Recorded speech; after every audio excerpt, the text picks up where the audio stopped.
52-48, on passe à Tolisso qui a été zappé. Pas de mondial pour Corentin Tolisso. Le comprenez-vous? Non, Bernard Lyons. Je ne sais pas si vous étiez prévenu, mais là, vous êtes en Oui, là, j'étais prévenu là-dessus. Non, non plus. Si, oui, mais moi, je mens pas. Si, oui, d'accord. Ok. Bah, je truque pas, moi. Je suis pas comme cette émission. Oui, mais là, vous gagnez du temps, là. Là, vous m'inquiétez. Non, Bernard Lyons, le comprenez-vous? Vous ne le comprenez pas que Tolisso soit pas au mondial et pas convoqué par Deschamps. Pourquoi? Quels sont vos arguments? On vous écoute. Alors, j'ai une minute, ouais. Loin de moi de contester les choix de Didier Deschamps, mais il y a deux raisons qui font que je suis surpris qu'il n'y soit pas. La première, c'est que Tolisso remplit toutes les cases dictées par Didier Deschamps. L'expérience, le vécu en équipe de France, une sélection, champion du monde en 2018. C'est redevenu, depuis qu'il est à Lyon, un leader d'équipe, un leader technique, un leader offensif, capable de jouer dans tous les systèmes de jeu, capable de jouer aussi en défense sur les postes de latéraux. Et puis surtout, la deuxième chose, c'est ça m'aurait permis, je pense, ça lui aurait permis à Didier Deschamps, je pense, d'équilibrer la structure et l'ossature d'équipe de sa liste. Pardon. Depuis le Covid en 2020, on a élargi la liste à 25-26 joueurs. Et dans toutes les trois précédentes listes, il avait pris 8, 6 et 7 milieux de terrain. Là, il n'en a pris que 5. Et quand on voit la saison qu'a fait Tchouaméni au Real, des assurances, on ne sait pas trop avec N'Golo Kanté s'il va pouvoir tenir toute la saison, Koné, le Romain, qui revient à peine de blessure, je me dis qu'un sixième milieu de terrain avec un joueur aussi polyvalent que Tolisso, ça n'aurait pas fait de mal. Eh ben voilà, Bernard Lyons vous a-t-il convaincu, chers téléspectateurs? A-t-il convaincu l'ensemble du plateau? Bernard au centre, je fais un tour, vous connaissez évidemment la maison. Et... Sébastien Tarago. Pourquoi pas? Ah bah là c'est vraiment convaincu là. Ouais, pas mal. Parce que bah, vous voyez, j'étais sur plutôt non, je crois que j'ai répondu ça au collaborateur, donc je dis pourquoi pas, j'avance, vous voyez, j'écoute Bernard. Ok, des arguments, ok. Non, vous restez sur votre déclaration. Rationnel mais pas convaincant. Rationnel mais pas convaincant, d'accord. Non plus. Jean Micou, il y a des arguments que vous piochez en disant... Non, mais il a été bon, hein, mais après, il ne comprend pas. Si, je peux comprendre par rapport à... Je pense qu'ils ont pesé le pour et le contre pour le défenseur, le milieu ou l'attaquant. Didier Deschamps, Didier Deschamps, conférence de presse, on a traqué sa réponse. Parce qu'évidemment, à un moment, question de Vincent Deluc et Coco, Tolisso, pourquoi qu'il n'est pas là?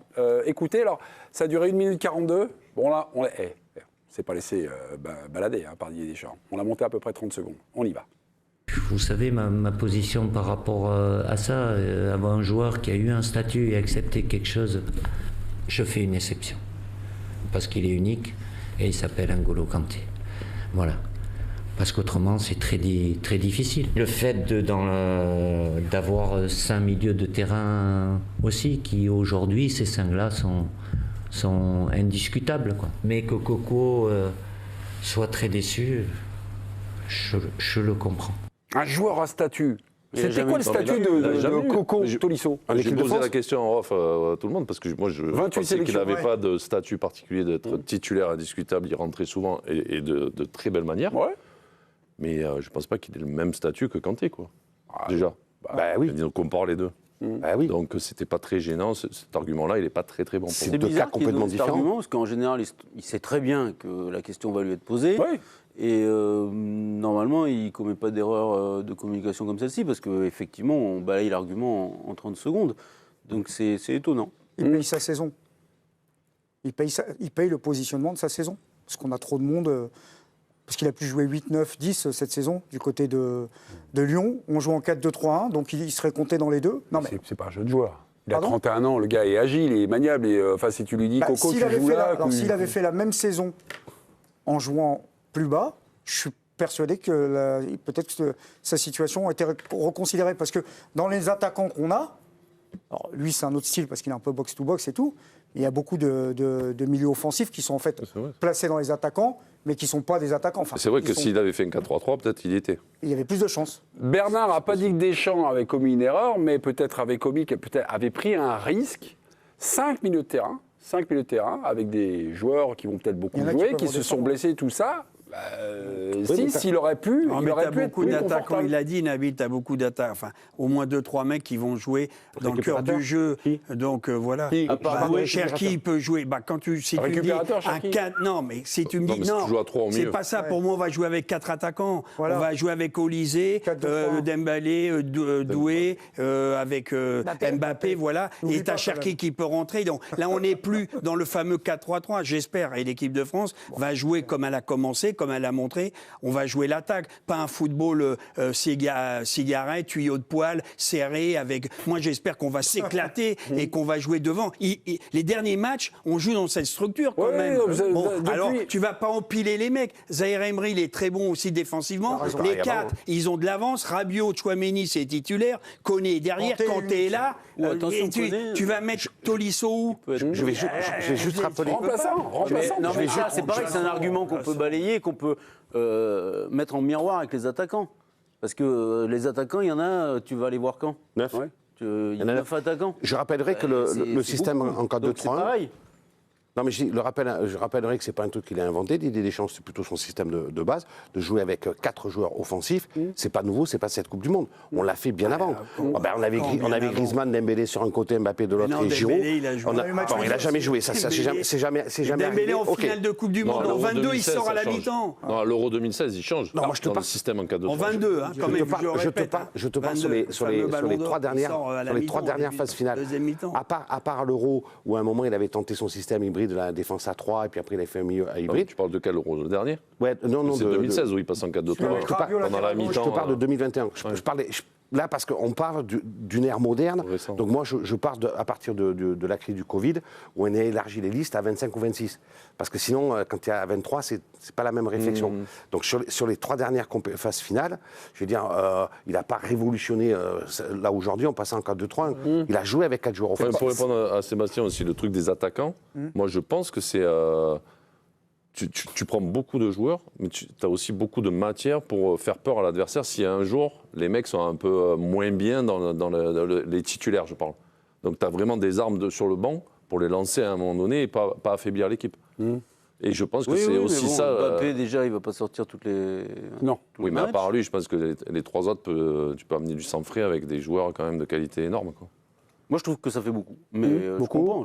Beaucoup, et moi, je maintiens que tu prends un risque en pas prenant un 6e milieu. Corentin Tolisso a réagi. Comme disait Sébastien, tu vois les 5. Il n'a pas dit là, mais il me l'a dit en off. Il y a quand même Doué qui peut te servir vraiment. Oui, alors, pas à 2. Oui. Pas à 2, mais dans un 4-3-3, tu peux le mettre. Mais ce que je veux dire, c'est que tu densifies le secteur défensif à 9, secteur offensif à 9, tu restes à 5. Mais tu peux aussi penser qu'un joueur comme Zahir Emery, par exemple, vu de l'esprit, si tu as un souci, il peut jouer à droite, il peut jouer latéral droit. Que tes 9 défenseurs montés d'un cran, à part Doué sur les 9 offensifs, c'est plus compliqué. Mais moi, je pense que cette option-là, il la mettra pas. Non, il l'a dit. Parce que non, mais quand tu pars en que 5 milieux, tu vas pas en plus sortir un pour le faire jouer à droite. Non, mais moi, je te parle d'équilibre d'équipe, tu vois, de liste. Corentin Tolisso a réagi. Oui, il a posté une story sur Instagram, Corentin Tolisso. Pas l'habitude de m'exprimer comme ça, mais au vu de tout le soutien que j'ai reçu, je voulais vous dire un immense merci. Déçu, c'est sûr, parce que je m'étais donné les moyens d'atteindre cet objectif. Mais c'est la vie, c'est comme ça. Comptez sur moi pour en faire encore plus et ne jamais rien lâcher. Force à l'équipe de France.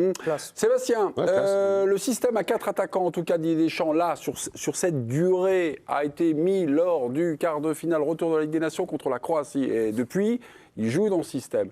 Souvent, on a eu ce débat, il y a eu des matchs qui ont été vraiment très aboutis offensivement, et on s'est dit, rendez-vous à la Coupe du Monde. Rendez-vous à la Coupe du Monde lors des matchs à élimination directe, lors des matchs qui comptent, là, des matchs un peu irrespirables, avec des équipes qui défendent, qui attaquent, genre l'Espagne. Et là, est-ce qu'il va maintenir son système avec cette structure de liste? On en prend le chemin. Pour la première fois, on peut effectivement le penser, parce que depuis 14 ans qu'il est à la tête de l'équipe de France, Didier Deschamps, comme il est malin, quand il y a un peu de pression populaire pour qu'un joueur soit titulaire, pour qu'un joueur soit dans le groupe, pour que le système soit un peu plus offensif, il le fait toujours, et puis il dit, regardez, enfin il ne le dit pas, mais ça marche pas. Et boum, badaboum, dès que ça devient un peu sérieux, il resserre les boulons, et puis on a ce qu'on a d'habitude. Mais là, effectivement, pour la première fois, on a quand même l'impression qu'il pourrait avoir envie de finir en apothéose. Alors le problème, c'est que ça fait plaisir à Joan Micou et à nous tous d'ailleurs. Mais s'il passe à la porte en 16e de finale, je ne suis pas sûr que ce sera la même chose. Ça va être dur quand même. Ça va être dur. Parce qu'en 16e, si même en 8e... Ça, il aura droit au débat. Devait-il fermer à double tour? Il y aura la minute. Et Joan dire bah oui. Moi, je serais le premier à le défendre s'il nous joue un football comme ça, spectacle. Après, ça dépend comme tu es éliminé aussi. Vaut mieux sortir avec du panache. Éliminé au pénalty, comme tu as pu passer au pénalty en ne jouant pas. Moi, je ne taperai pas dessus s'il tente ça. C'est pas ton genre en plus. Non. Non, non. Il respecte le jeu. Non, je regarde comment l'élimination est faite. Ouais.